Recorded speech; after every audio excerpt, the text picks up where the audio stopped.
Ladies and gentlemen, please welcome Greg Moss of 9 News. Good evening. Good evening. It's good to see you all here this evening. Are you ready to have an inspiring good time tonight? Yes. Are you sure? Let me hear you one more time. Are you ready? Because tonight is not just about me having an opportunity to interview one of the great voices of experience, but it's also an opportunity for you to interact as well. A little bit about the program this evening. I'm going to ask a series of questions. Hopefully, they will be engaging and inspire you to ask some questions as well. We'll have about 20-25 minutes to do that towards the very end of our program. So be taking notes in your mind and thinking about something burning desire that you may want to get answered here tonight, because we're very fortunate to have someone in the financial industry who actually got his start as a very young man as an entrepreneur running his own company and has now moved up in the ranks of the financial world and is now CEO of Schwab. Ladies and gentlemen, please welcome to the stage Mr. Walt Bettinger.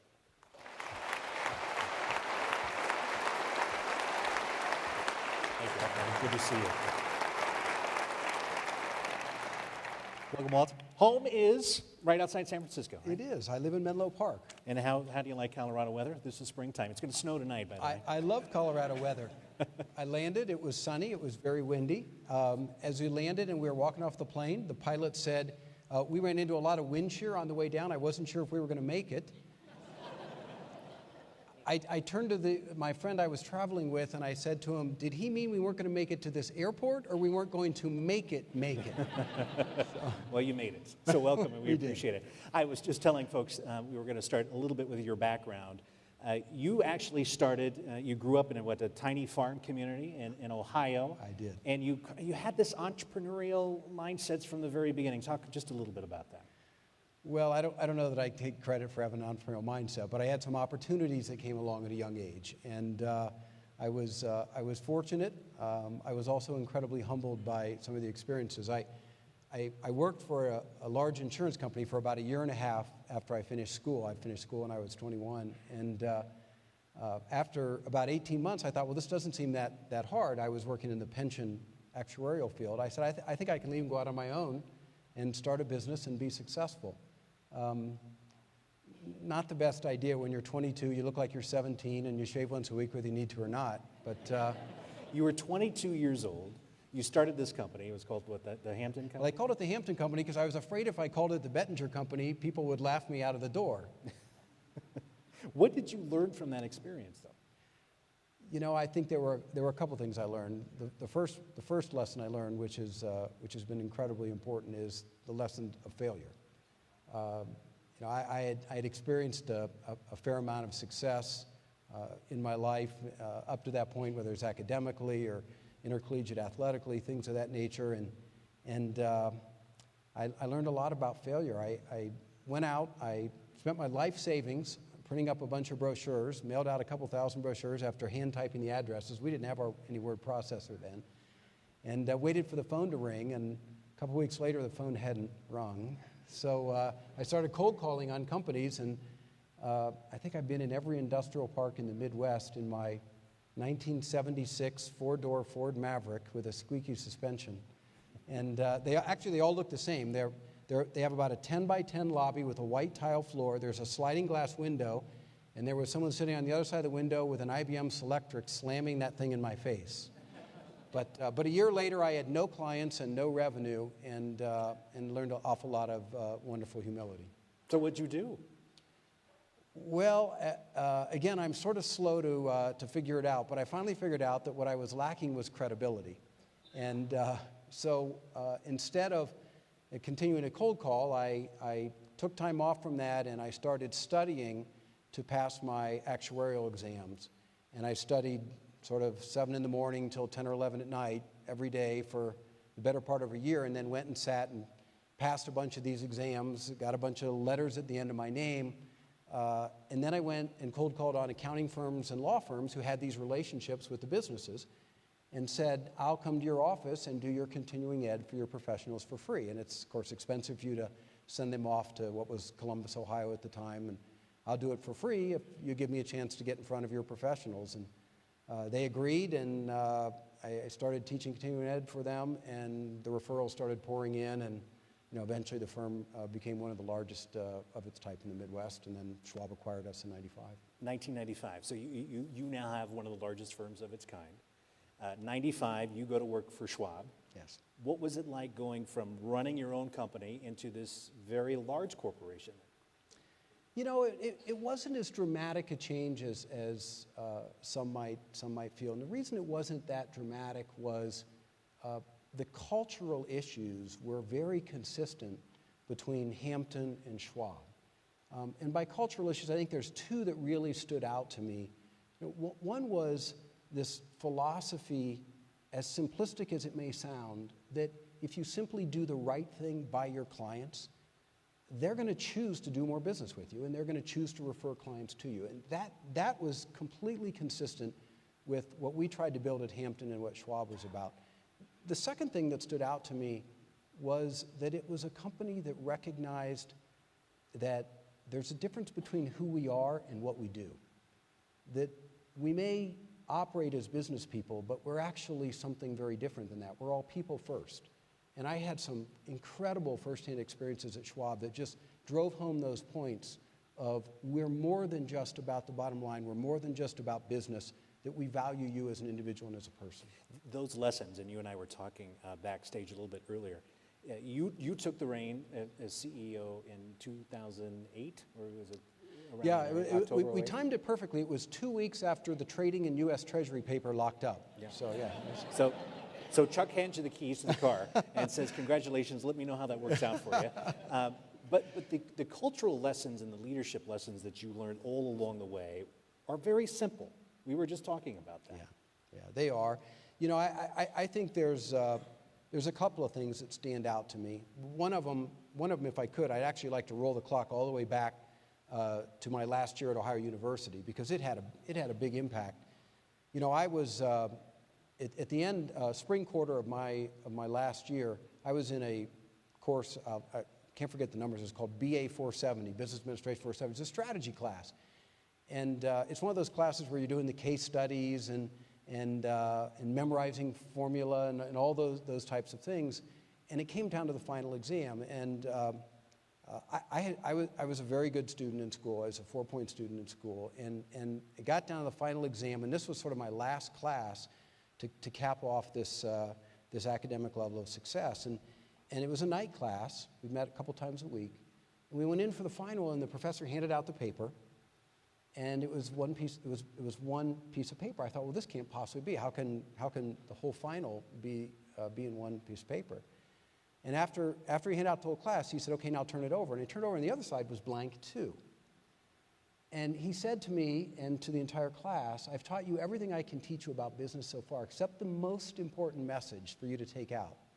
Now, bear in mind, this is a bunch of people who, they're ready to go set the world on fire. Most of us had landed some type of position after graduation, and our egos were probably at a zenith.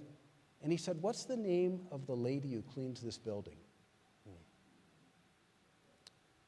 It's the first exam I ever failed in my life, and it had a huge impact, Now, I didn't know Dottie's name that day, but I've tried really hard ever since then to get to know every Dottie I've run across.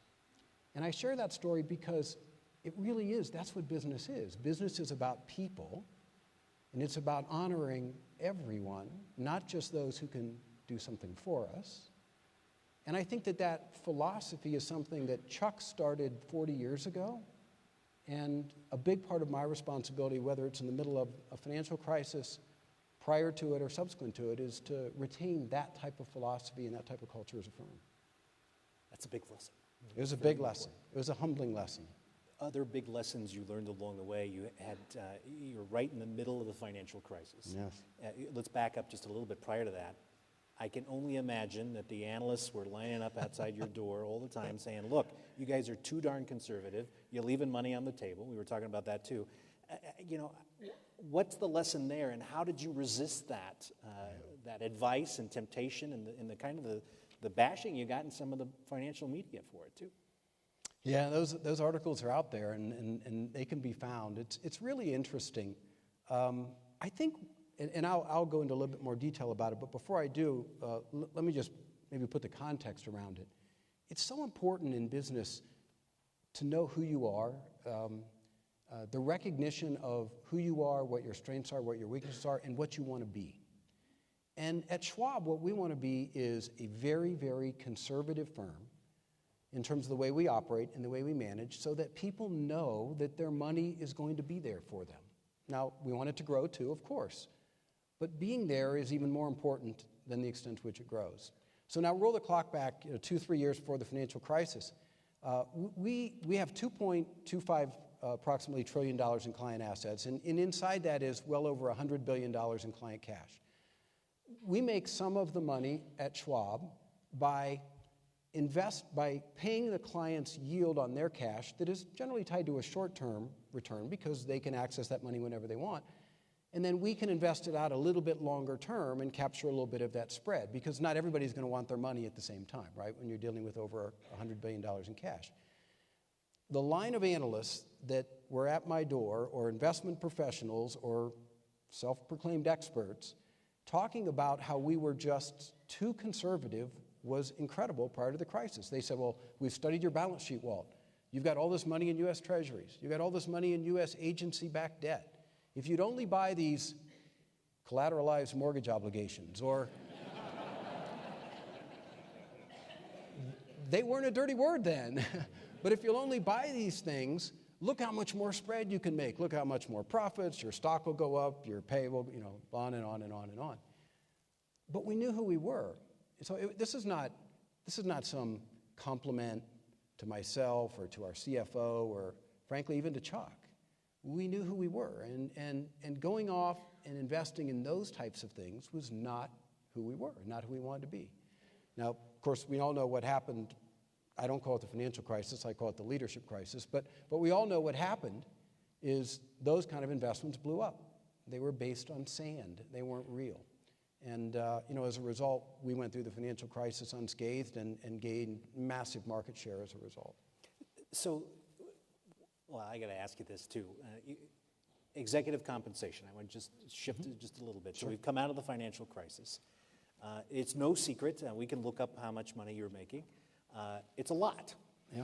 There is a lot of press about what's going on with executive compensation and the disparity between the CEO, the chief, the president, and what some of the frontline workers are making now. What's your take on executive compensation, and how do you defend that kind of salary?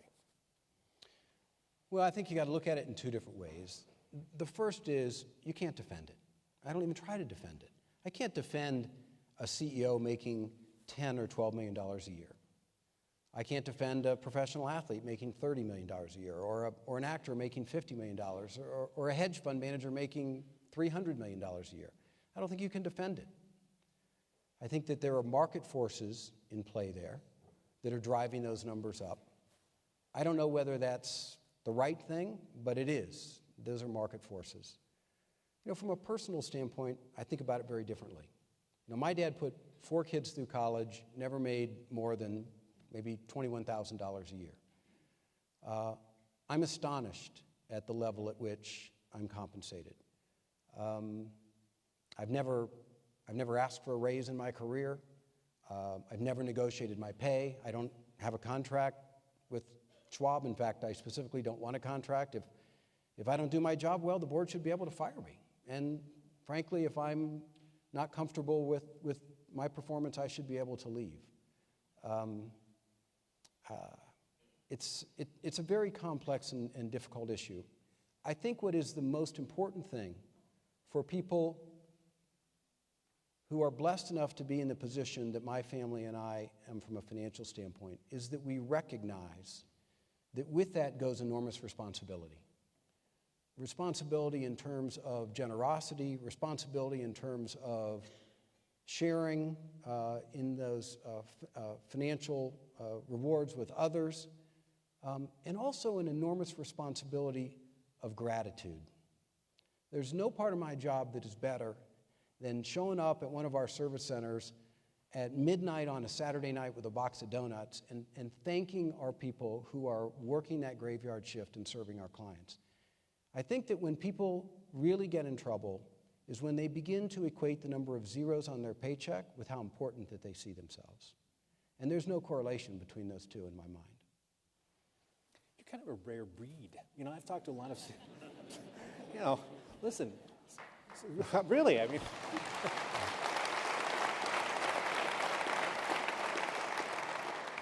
I've been thrown out of offices asking CEOs that very same question. Get out of here, Moss. You don't know what you're talking about. But your leadership style, to me, is fascinating. And I want to talk a little bit about your leadership style. How would you describe it, and what makes it so successful? I think there's two things that I've always tried to do from a leadership standpoint. The first one is be authentic. Nothing is worse, in my mind, than someone trying to be something that they're not. Authenticity, in my mind, is at the core of every issue from a leadership standpoint.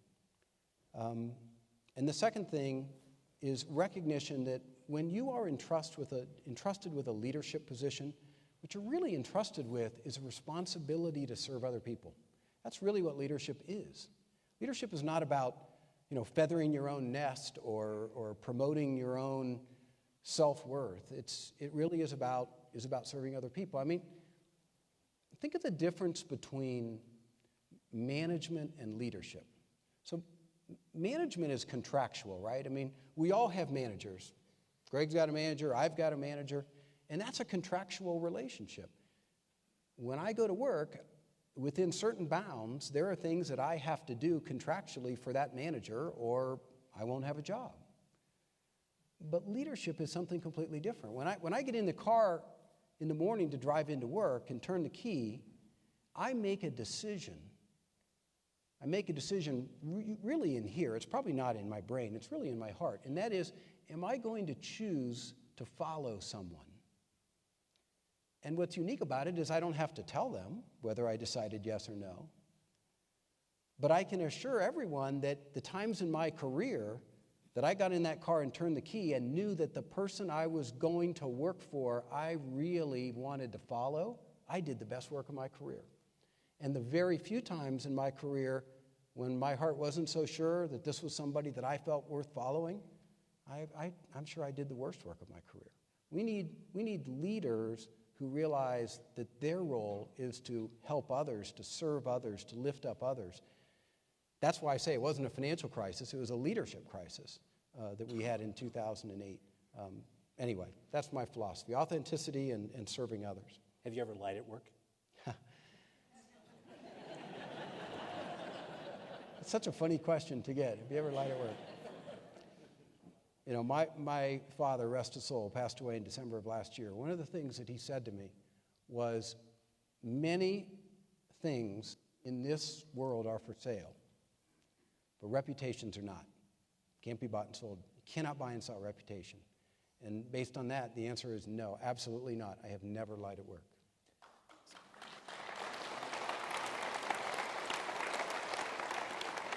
So what career advice would you offer to the graduate? How many graduates, by the way, do we have coming out of here in a couple of months? How many folks going to graduate looking for a job? How many would like to work at Schwab? How many have their resume right now? I've got cards. Yeah, I'll meet you afterwards. No, really, because you're looking to hire. We'll talk more about that in a minute. But what advice would you offer right now?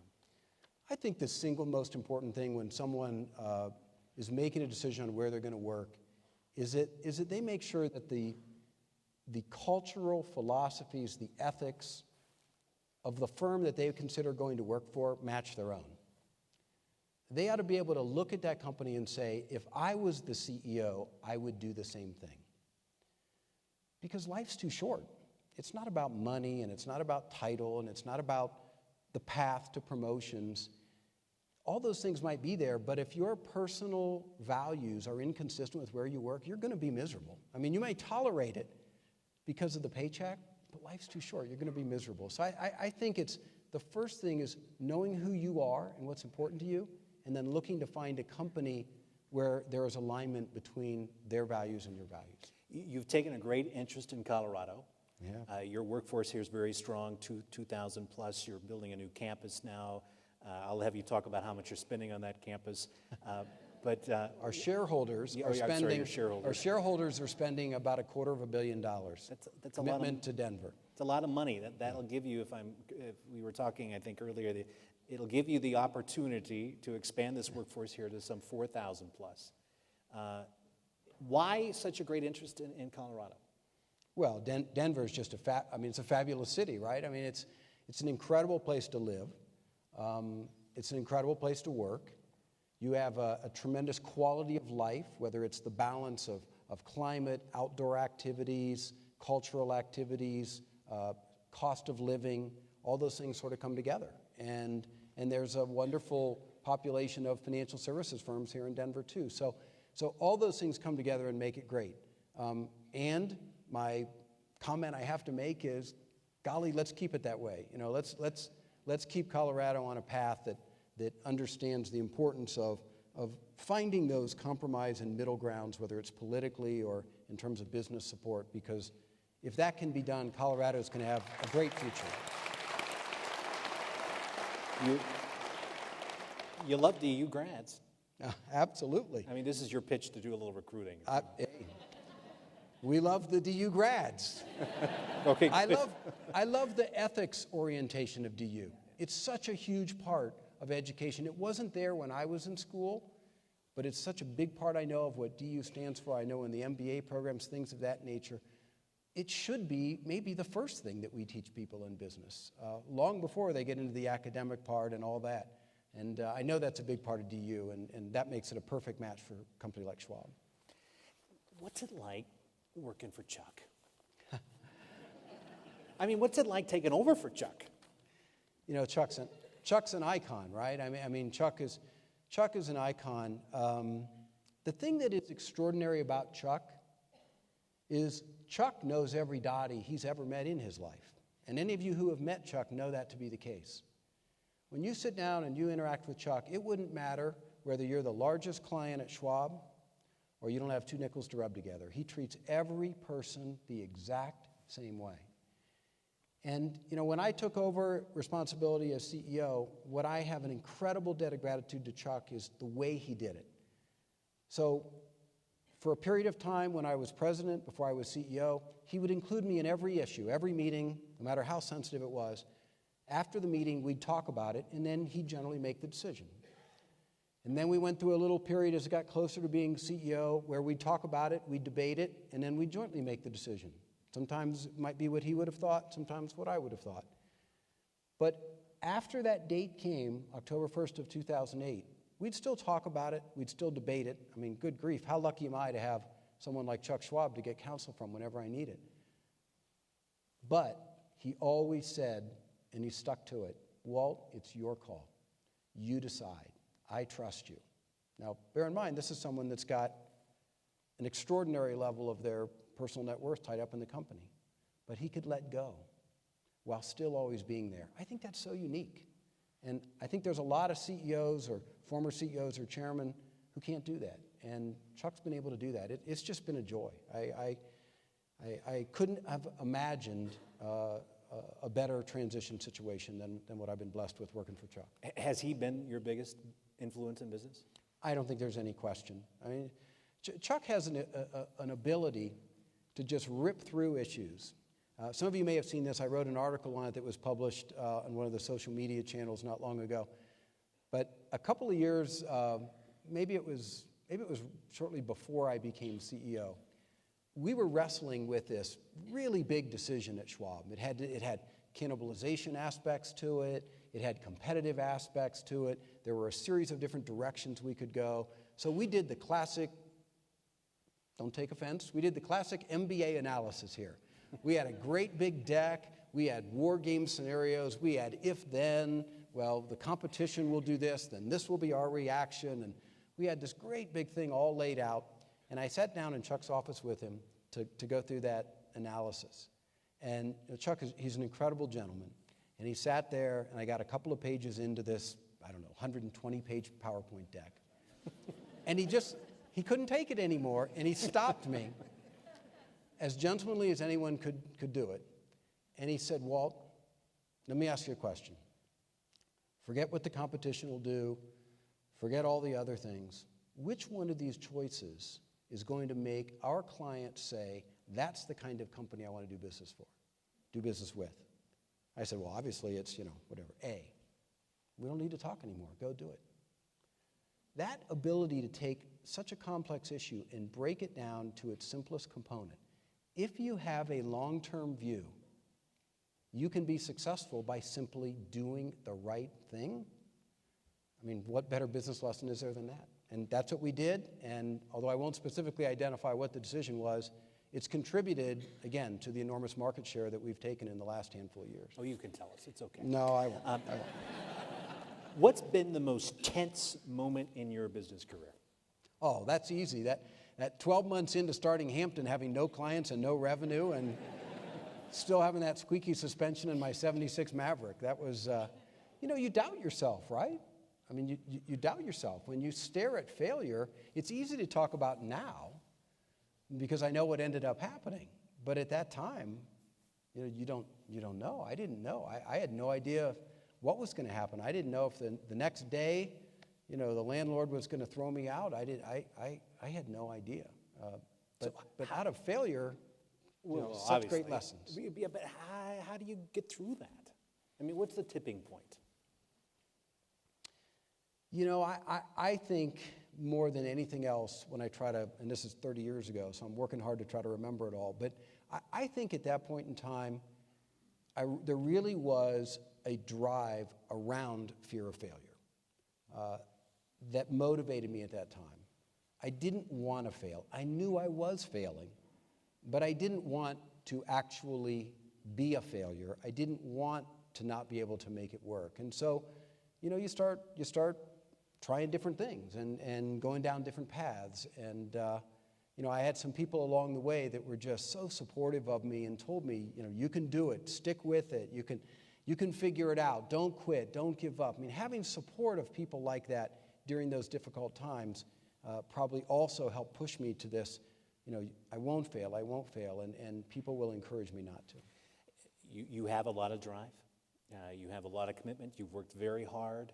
How has that drive, that commitment, impacted your personal life?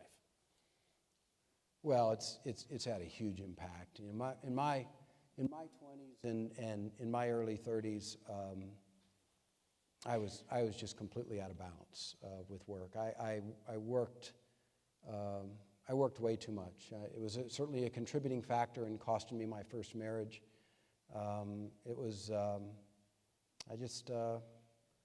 The drive was too dominant. It was terrible, terrible mistakes. But what I try to take out of that failure are the lessons that you can learn from. And, you don't have to repeat the same mistakes.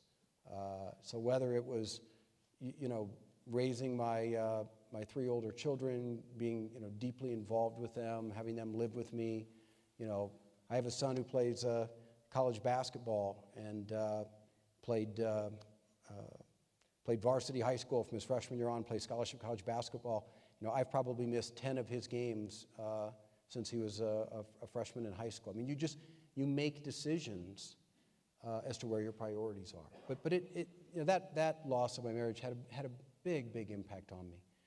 So often people today, they'll ask me questions around things like work-life balance. I get it a lot when I speak with college classes. And I always tell them there's no such thing. There's just priorities. Look at where someone spends their time, and that will tell you what matters to them. And when it comes to work will consume every moment of every day if we allow it. But I'm not going to allow it. My wife isn't going to allow it. My family's not going to allow it. It's not who I want to be. And it's not the kind of company we want to be at Schwab either.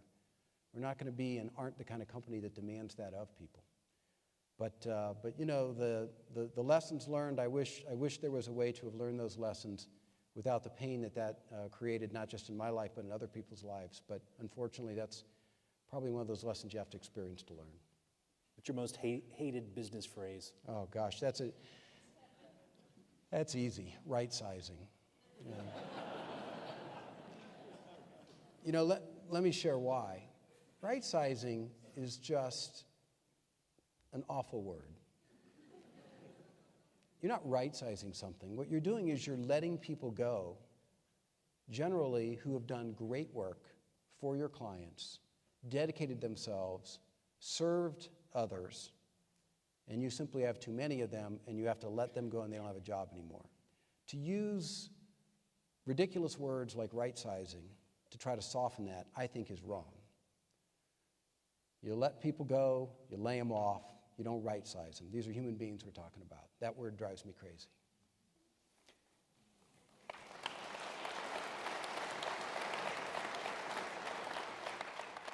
What's the best business book you've read? I think the best business book I've read is, it's still, and I read it a long time ago, but it's You've Got to Be Believed to Be Heard, and it's by Bert Decker of Decker Communications. Bert's worked with a number of U.S. presidents. He works with a lot of business executives. But basically what Bert says is, it doesn't matter what you have to say. If it's not authentic, if it's not real, it won't be believed and it won't be heard. And Bert is just a master at showing you just be yourself. You may not feel like it's good enough, but it'll be good enough. Just be yourself.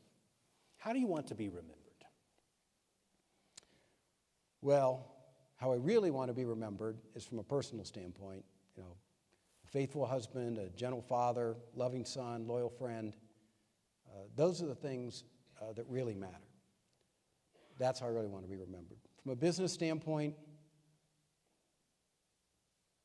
if I'm just remembered as someone who tried to do the right thing, who knew every dotty, boy, that would be awfully fantastic.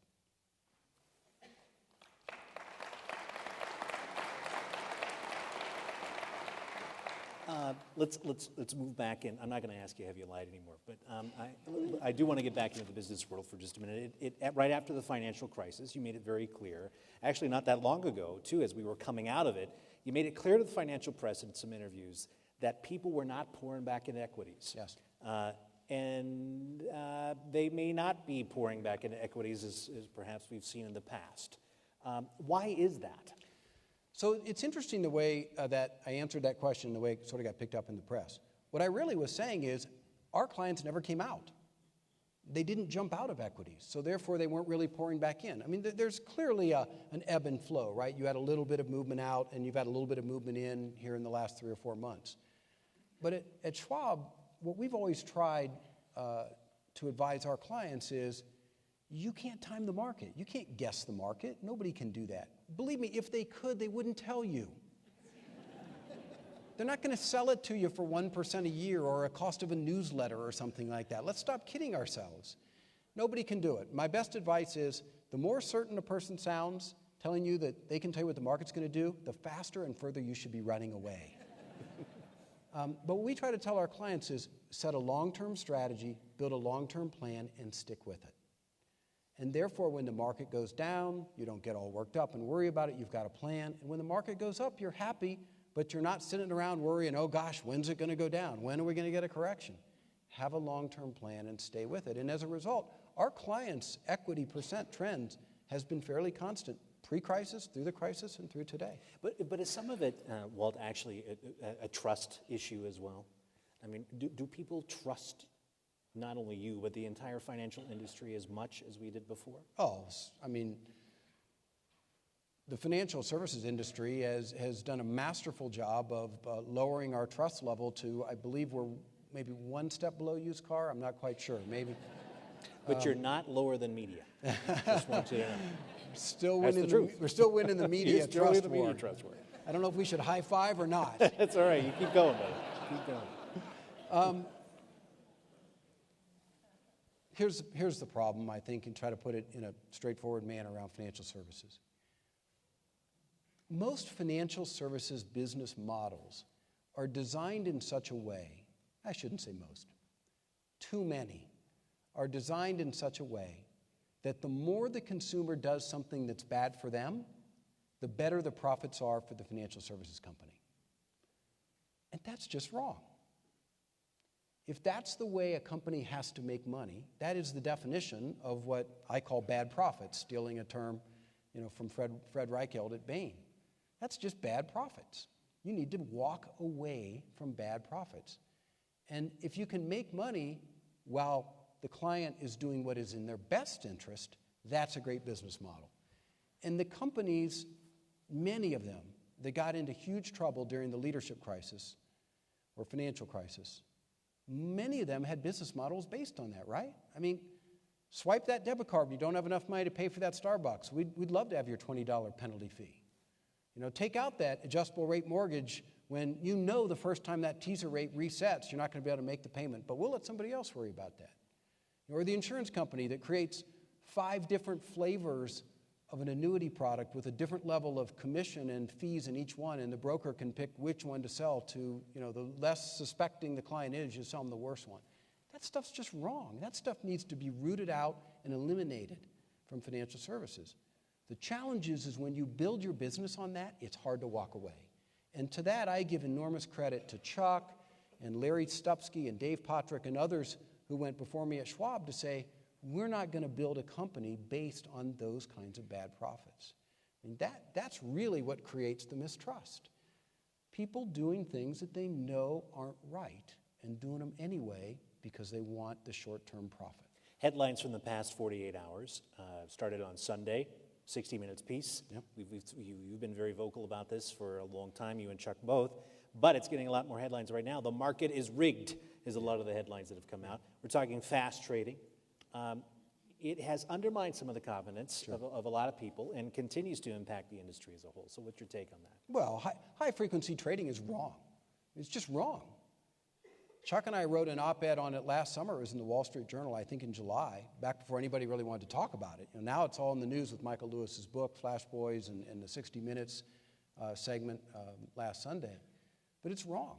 The idea that anybody can get an advantage because they park their computers closer to the exchange than we sit, that's just wrong. Or that the exchange is willing to sell them data and information before other people get it because they're willing to write a big enough check, that's wrong. Now, we might only be talking about a fraction of a penny per share, so it probably doesn't have a huge impact on a long-term investor, who pays 25 and 1/10 of a cent for that stock that maybe they should have paid 25. But it really doesn't matter. It's the principle of it. It's wrong. You can't have uneven playing fields. Our capital market system in this country has been successful to a great extent because it's been the best in the world. Not that it's perfect, it's not. But this is just wrong, and we've got to rise up and say, enough. It's not a Chuck Schwab, Walt Bettinger op-ed in July of 2013. It's all of us rising up saying, this is not okay. Exchanges should not be in cahoots with high-frequency traders to skim off money. I don't care how much it is. And, as you can tell, I get passionate about it because it's unfair. And fairness is critical, not just in business, but in life. So do you think the markets are fair right now? Well, the markets aren't rigged. That's an embellishment headline to get attention. The markets aren't rigged. But if you're trying to trade against one of those day traders on fractions of a penny, yeah, that is probably rigged. And I wouldn't advise many of us to try to beat those folks since their computers work in milliseconds, and it takes me that long to find the mouse pad. But the markets aren't rigged, but short-term trading may very well be, and I discourage people from trying to do that. But the market of today has changed. Would you not agree to that? Absolutely. So how do you think it's changed, and has it changed for the better, or what do we need to do to make it better? Take high-frequency trading out of the equation for just a minute, but do we need more regulation? Do we need more, obviously we need some more ethics in some cases, but what's the answer here? Yeah. So, you stole my answer right there. We need leadership. These issues are issues of leadership. We need people in positions of decision-making who understand the difference between fair and unfair, right and wrong, getting ahead of other people or not getting ahead of other people, selling data before other people, locating computers in different locations and things like that. Come on. I know you can make an intellectual argument about why that's all okay. Come on. It's not okay. It's a leadership issue. Regulation isn't going to be the solution. You can do more regulation, and smart people will figure out ways around it. That's been going on for decades, for centuries. We need leadership who steps forward and says, my business is about creating value for clients, not finding a way to skim a few fractions of a penny off every one of them. Wow, you want to run for office someday? No. Why not? You're not interested in that? No, thanks. Let's talk about financial literacy for just a moment, too. I think financial literacy is just critical for, I've been involved in it for a long time at the high school level and grade school level. Your company is extremely involved in it. Why are you so passionate about that as well? Well, to me personally, literacy goes back to the Dottie issue, all the way back to when I was at Ohio University. Literacy is critical in so many ways, literacy and education. And I can get off on a lot of things because it goes in many branches. It gets into income disparity concerns, but also it just gets into the quality of life for people. I mean, think of the classes in school that we go through and the programs that we take, the testing and all that. And where's the financial literacy part? Where's the part that says, when you charge that to your credit card, you're paying someone 20% interest, and what that means. I mean, we have to educate people so that we don't have the potential for repeats of the leadership crisis we had in 2008, 2009. So to me, literacy is just at its core something that we have a responsibility to do as a society. And I love the fact that I see some schools in some parts of the country putting it into their primary curriculum. What's the mood of the average investor out there today? What are you hearing from your clients? I think the average investor who has a long-term strategy feels really good. The markets have performed well. Granted, we've had a little bit of Fed turbocharging going on with low interest rates, but the markets have performed well. They have strategies and they feel confident. Then there's a population of people who are always trying to guess the market and they're terrified. And I think it's understandable why they are. You cannot guess. But those folks, in general, it's a scary time. Did I wait too long? Now will I get in right before it falls? Why did I get out at the bottom? Why didn't I realize things come back? For those folks, it's a never-ending set of getting whipsawed. Are 401ks still working? You're talking to someone that spent the first 15 years of their career in that industry. I don't know that 401k ever worked. I had an epiphany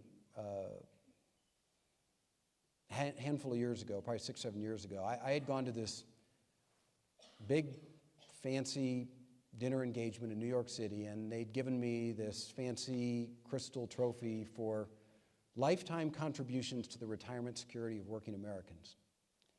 And I remember sitting in the cab riding back to the hotel afterwards, and I was looking down at that thing, and I thought to myself, I don't know that that's real. I don't know that that's what I've really done. Because what 401k plans did is they transferred, as we know, the responsibility of how much to save, how much to contribute to their account, and how to invest it to employees all over our country, 50 plus million. When employers ran pension plans and they had the responsibility to decide how much to put in that pension plan and how to invest it, because if they didn't do it right, they had to make bigger contributions to meet their promises. They didn't do it on their own. They hired actuaries like myself. They hired consultants, advisors, all kinds of professionals, the best money could buy. But when we turned it over to the rank and file employees of America, what did we give them? We gave them these little slider things or a 1-hour education meeting. I've probably done 1,000 of those, embarrassingly enough. Now we give them a website. It doesn't make any difference. It's the same thing. How do we ask the plumbers, the nurses, the professors, frankly, in our country to make these decisions? I think it's broken. And I think the answers are fairly easy. What we need to do, we need to build into every 401k plan customized, personalized advice that takes into account that person's unique situations. That costs money, and so what we ought to then do is go to all index funds in the 401k plan, so when you add the index fees together with the advice fee, it's still less than what most people pay today. But people need customized, personalized advice. Giving them an hour education meeting or a website and turn them on their own, come on. That's just not the right thing to do, and it's not helping our country or these people. So would you privatize Social Security? No, I don't think I would privatize it, but golly, let's means test it. I wouldn't privatize it. But Social Security, I do believe there should be some form of means testing. And I know that's a huge political issue, and I'm sort of non-political around these types of issues. But I think that there are certain levels of wealth that Social Security is not necessary. And that would potentially help make it a bit more solvent and maybe free up the opportunity for larger benefits for those really in need. So what's the biggest lesson you think investors should have taken out or should take out of what we've just come through? Well, the biggest lesson for investors and for leaders is greed. I mean, you can't be greedy when it comes to investing, and frankly, you shouldn't be greedy when you're leading companies. The notion of you're going to get something for nothing, the notion of you can beat the system, you can beat the markets, those are all based on ego and greed. And I encourage people, build that plan, structure a plan, turn off CNBC. I love my friends at CNBC, by the way, but turn it off. Don't watch it every single day. And let the markets work for you, because we have great equity markets. And we know that in the long term, owners do better than lenders, right? Lenders are interest payments. Owners own equity. Let the markets work for you in the long term. Don't try to guess. Don't try to time it. Is greed back or returning to the markets right now? Greed never goes away. Greed is buried inside every one of us. The question is, do we have the character, the beliefs to override that trait and not allow it to influence us and influence our behavior and our decision making? But greed in human nature, I don't think ever goes away. So we were just talking. You were selling 401ks and these kind of investment products. Did you have a hint that maybe I'm not in alignment with what I believe, and maybe this is not the right way to go, and I should make a switch here? I did in that cab ride. It hit me. I didn't prior to then, but when I was in that cab ride and I was looking at that crystal trophy, then it hit me. And beginning the next day, we started to transform the entire way we do all 401k plans at Schwab. And we run a couple $100 billion. It's a big business. But we started to tear up the way we have historically done things and convert all over to the system that I described to you today. I mean, how can you not? You asked me about my leadership? Yeah. If authenticity is number one, how authentic will I be as a leader in our organization if I say, well, gosh, this really isn't maybe the best thing, but man, we make a lot of money doing this. We better just keep doing it. That's not authentic. Can't do that. Who's going to turn their key and decide they want to follow Schwab or follow me if that's the kind of way we make decisions? You can't do that. But you got a board. You've got Wall Street. You've got stock prices. You got shareholders. I mean, you got a lot of bosses coming at you saying, you better make some money. Yeah, I agree. And our philosophy at Schwab is if you do the right thing by your customers, they will do more business with you. Now, that may sound naive and that may sound simplistic. But since you teed it up, I'll knock this off the tee. It works. From the height of the leadership crisis, the beginning of 2009 through 2012, client assets at Charles Schwab grew $530 billion. Our four largest publicly traded competitors, Merrill Lynch, Morgan Stanley, TD Ameritrade, and E-Trade, added together grew 320. It works.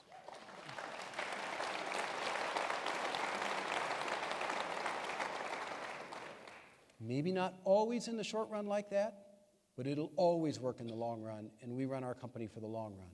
But I believe it works in all time periods. You just have to have some patience at times. We're having patience with the Fed right now, but it works, doing the right thing. So you're sitting across from your kids. They're out in the world. What's your best career advice for your children? Oh gosh, I mean, just do what you love. It's the same advice I give graduating students here. I got oldest daughter in pharmacy school, a son and daughter juniors in college, two younger ones. Just do what you love. I get this all the time when people say to me, gosh, Walt, you're CEO of this company worth whatever, $35 billion. How did you do it? How do I get to that kind of place? Things like that. If that's what you're pursuing, stop, because you're going to be miserable. I don't care if you even get there. You're going to be miserable. You got to do what you love. Do what you love.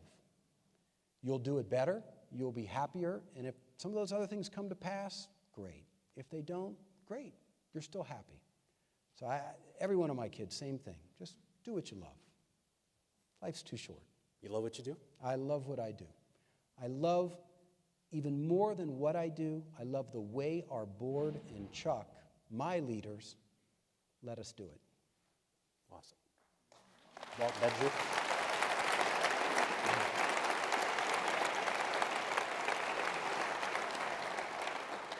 This is the best vodka I've had all day.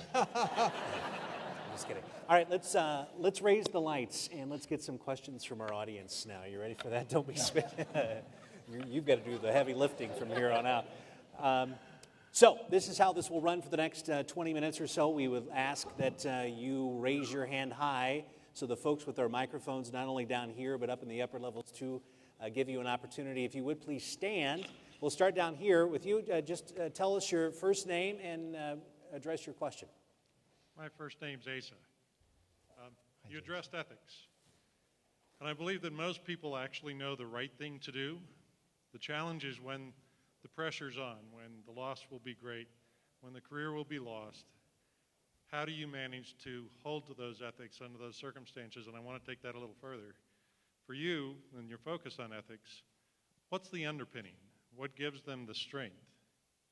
Comments and teachings of your parents, faith, some general belief in doing the right thing. What is the underpinning? If you pulled back your soul and showed it to everybody, what would it look like? Yeah, I think for me personally, it's a combination of upbringing by parents and faith. But I would argue this, that in the scenario that you described, when the career's on the line or the profits are on the line or the press is going to crush you if you don't hit the results that quarter or something like that, that's when you have to remember that this is what you do. It's not who you are. Ethics is who you are. It's sort of back to the example I gave when Greg asked me about if I'd ever lied at work, and I said my dad reminded me that most things are for sale but not a reputation. Ethics is who you are as a person. That doesn't change based on whether you're going to lose your job or your stock price is going to go down $2 or the press is going to write a nasty article about you. And I just think where people get in trouble, where people get in trouble in positions like mine, is when they mix who they are with what they do. That's the same people that identify who they are by the number of zeros on the paycheck or something like that. Who you are doesn't change under circumstance, right? And so when you're faced with the most difficult thing, you've got that basis to go back to. This is what I do. It's not who I am. I'll always decide based on who I am, not what I do. I'm not defined by whether our stock price went up 80% last year or goes down 40% this year. I'm going to keep focused on the client, do the right thing by people, and believe that in the long run, our shareholders will be rewarded. And the people who own our stock, I think, believe that too. Very good. Let's go up to the upper levels here. Yes, sir. Hello. Hi. My name is Nick Stubler. I'm a sophomore here at the University of Denver. First, thank you so much for taking the time to come speak with us all tonight. I've been to a number of Voices of Experiences, and this has been my favorite thus far. Thank you. Thanks. So I so admire your moral standing and ethical standing. Unfortunately, I see such a dichotomy between your values and many of the values of our business leaders today. I was wondering how we as a society can promulgate your ideals of morality to the point where all business leaders of society begin to operate ethically. It's a tough one because business leaders are people, right? I mean, we're all people. And every one of us is a mixture of good and bad. Every one of us is a mixture of strengths and weaknesses. And as long as there are people, we will have people in positions of authority that that get overtaken by whether it's greed or power or ego or whatever might be driving them. I do think, though, that one of the things that can make an impact is when companies are successful, that really do strive to do the right thing by their clients, board of directors take notice of that. I mean, people sitting on boards, despite all the bashing they get, most of them are pretty remarkable folks, very intelligent, hardworking, accomplished people. And I think one of the beautiful things out of the leadership crisis was there's a whole lot of people who said companies that make their money on bad profits, they're going to have problems. It may not be right away, but they're going to have problems. And so I think we can also look to maybe some of our boards in time to question business models that are based on bad profits and encourage companies to try to rebuild themselves in a way that bad profits are not core to their earnings per share. Is the business model we have right now, I mean, Wall Street is sort of set up this way sometimes, is it broken, do you think? I think there are aspects of virtually every business model that are broken. And my experience is when I talk with my colleagues and peers who lead other financial services companies, they know what they are. They know what they are. The challenge is, are you going to do something about it? So I have to deviate, if I could, and share a quick story. In the summer of 2004, Charles Schwab had a lot of problems. The internet bubble had burst. We use a metric called the Net Promoter Score. Many of you may be familiar with it. Again, it's from Bain & Company, Fred Reichheld. It's really simple. You ask people on a 0 to 10 scale, how likely are you to recommend, in this case, Schwab, to your friends and family? Your 9s and 10s are promoters. Your 7s and 8s are passives. 6 and below are detractors. You add up your detractors, you subtract it from your 9s and 10s, your promoters, and that gives you a net score. It's a pretty tough scale, right? I mean, that's a whole lot harder than satisfactory or are you happy or satisfied, something like that. In the summer of 2004, we had a net promoter score of negative 35. Now, that sounds terrible. There are a lot of companies were a lot worse, but you know what? That is awful. The reason why is coming out of the bursting of the internet bubble, Schwab had put in place a whole bunch of nuisance fees. You want to do this? Here's a $10 fee. You want to do that? Here's a $15 fee. You want to do that? $20 fee. In the summer of 2004, Chuck came back as CEO. One of the things that he did is he reached into the institutional group that I was responsible for, the retirement group, and asked me to come over and lead our retail business. That's about 2/3 of Schwab.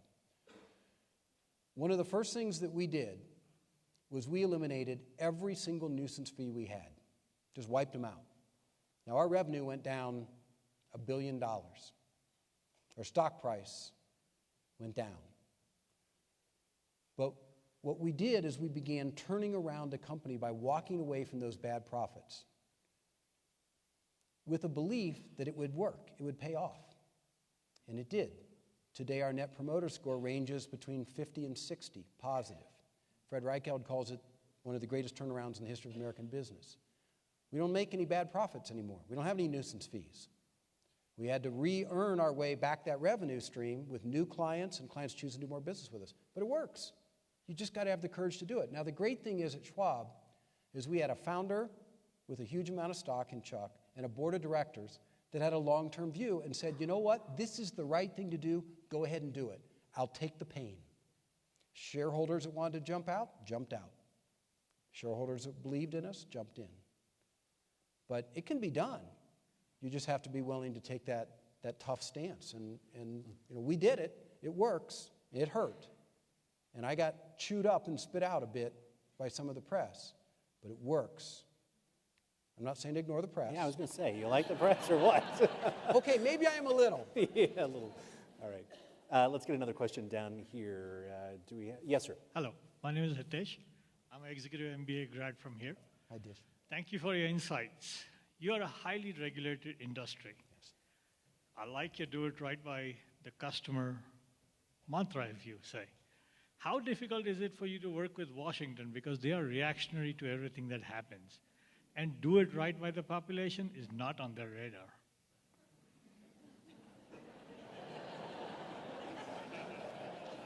Yes. Yeah, no.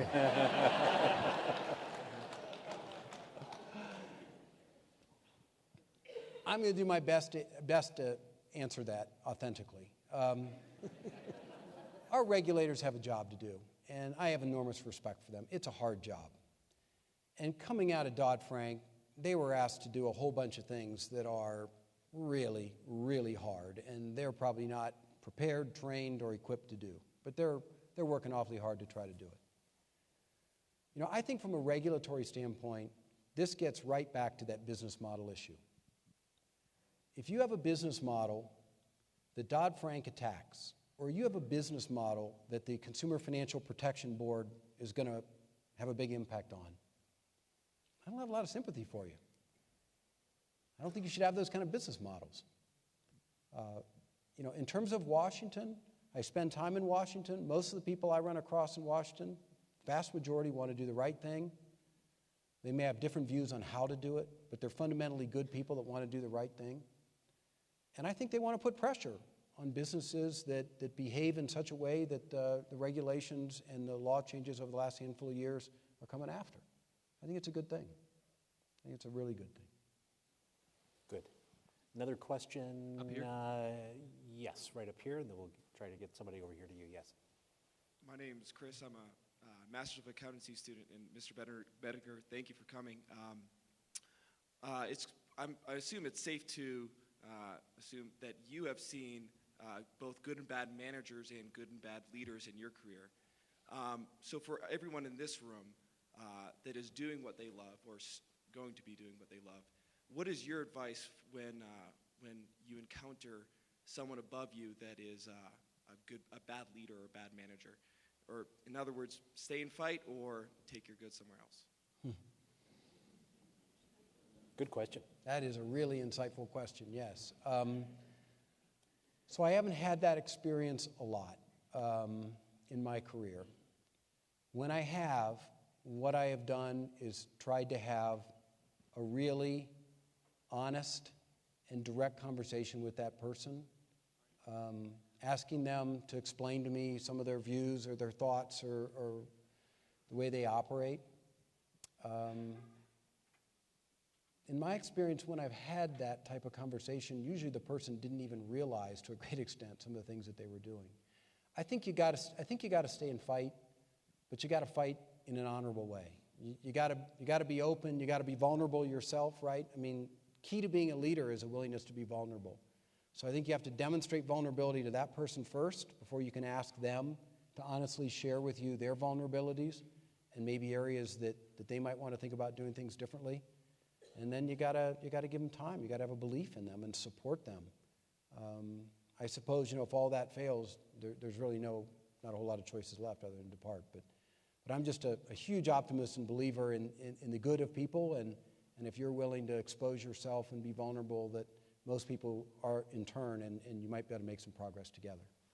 Good. Yes. Where do we have another question? Over here? Do we have a microphone up here?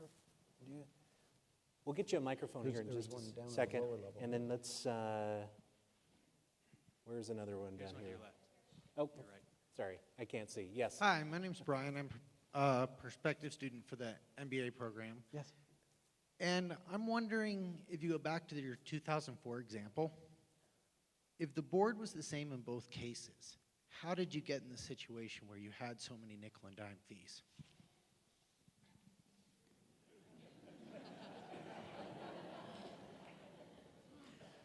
I don't know. I can't answer. I wasn't a member of the board then, and I wasn't involved in that side of the firm. My assumption is that as the business suffered through the post-internet bubble bursting, that what you had is a series of little decisions that in and of themselves, not any one of them may have actually created a problem scenario, but put together in the aggregate, put the company into a real problem place.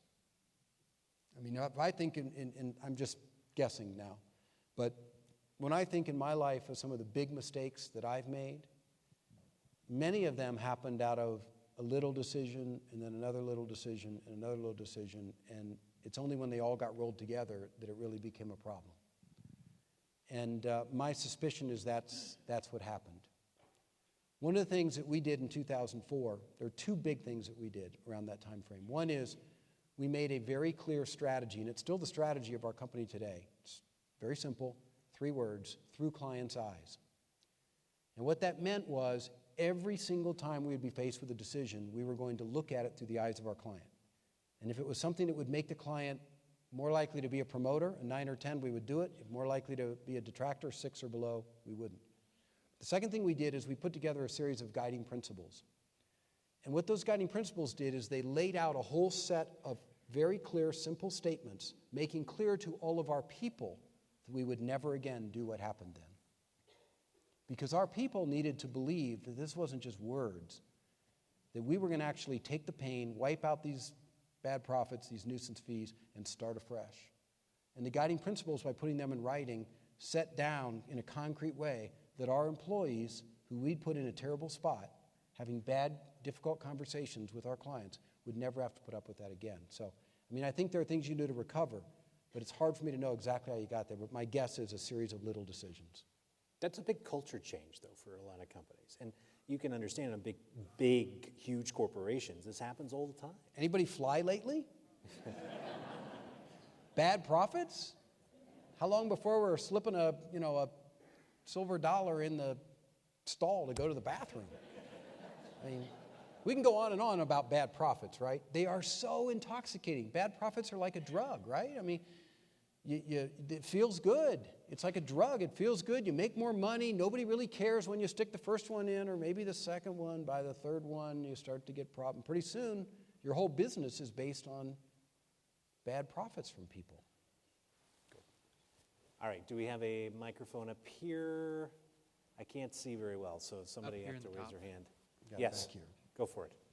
Hi, my name's Sean Williams. Appreciate your time out here, Walt, and bringing the type of business and employees that you're going to be doing out here in Denver that we all obviously love. And I'm part of the financial community here, and just kind of curious what you think the long-term effects or even detriments and paradigm shifts that we might see from the student debt growth that we're seeing with the amount that's 10 times the size of what we had that started the 2008 crisis. It seems like we have another leadership crisis, as you put it, building in that area with the government backing it. How will that affect students coming out now, how they're going to save, how they're going to invest with Charles Schwab and everything within the financial community? Sure. We got $1 trillion in student debt. Yeah. That's probably a conservative figure right now.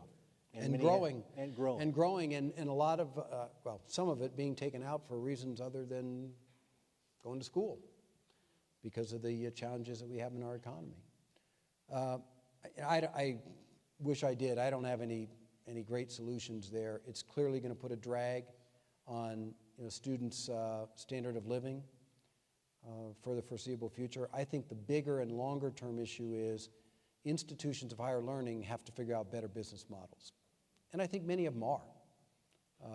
Integrating more technology into their models, lowering costs so that students don't end up graduating with the amount of debt they do. There's a lot of schools on the forefront of that, and I think even DU is putting a lot of energy and effort into that. But we have to change the business models of higher education. I'm involved with some of the boards and some university presidents at a number of different schools, both, now informally. I've gotten off all of them formally. And every one of them says we have to completely change our business model and find a new path because it just can't continue. What's going to happen with the people who have it? Boy, it's a real problem. It's going to lower standard of living, going to be a drag on our economy, and how it shakes out, I don't know. Interesting. Good questions. Yes. With the microphone, if you've got one, raise it high. Yes, sir. Hi, my name is Sean Mooney. I've actually worked at Schwab since October 1st, 2008. Oh, and so a couple levels lower than you, Walt. But one of the things that I've loved working at Schwab is the ethics and the values that you espouse resonate at all levels, including mine. And one of the things that I'd like to know from your experience, as a leader, you've talked a lot about leadership and a lot about failure today. When is a time in your career where you have failed as a leader, and how have you accounted for that, and how have you, I guess, atoned or corrected it? Gosh, how much time do we have left? 5 minutes. Yeah. I mean, gosh. I can tell a huge time I failed that I mentioned early at Ohio University when I didn't know Dottie's name. That's a massive time of failure, because that's the kind of failure that registers deep inside you and reminds you that it's not all about you. In fact, it's not about you at all. It's about other people. I think I failed, even though it may have been more from a personal standpoint, but I failed the people who worked for me in some of those Hampton days when I was working extraordinary hours, and it impacted my marital relationship and contributed to that divorce. I was failing the people who were working for me, because think of the pressure it was putting on them when they saw me work until 10 or 11 o'clock at night. And then, of course, as anyone who's gone through such a traumatic experience as divorce knows, I was probably not at my best for multiple years in and around that time. So I failed the people who were counting on me to be their leader then, both as an example and also in terms of probably the quality of some of the work that I did. Interesting. Great. Time for one last question. We have Let's do two got a more. microphone? Oh, they got one. Yes, okay, yes. Hi, thanks for coming this evening. Sure. Great presentation. I'm a graduate of Daniel's Executive MBA program and a financial services profession looking for a job. So I'm curious, do you have any idea of how many additional employees you would see adding to your campus here, and what the timing of that might be? Listen.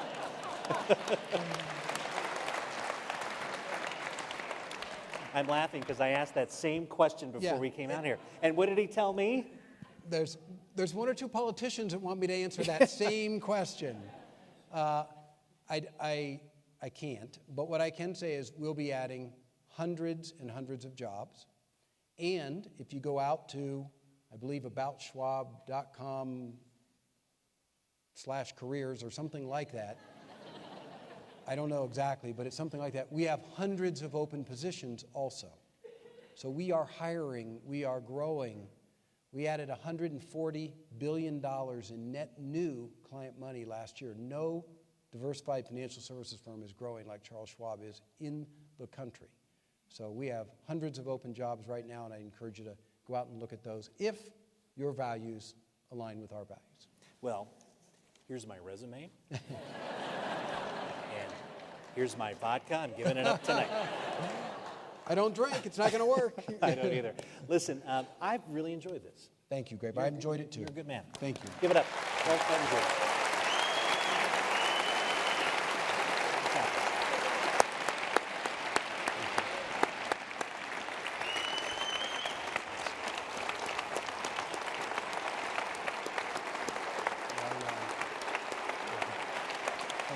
Walt Bettinger. Now, please welcome Barbara. Come on out. We'll let you take it over and close the remarks. Thank you for having me again this evening. I really enjoyed it. Good night.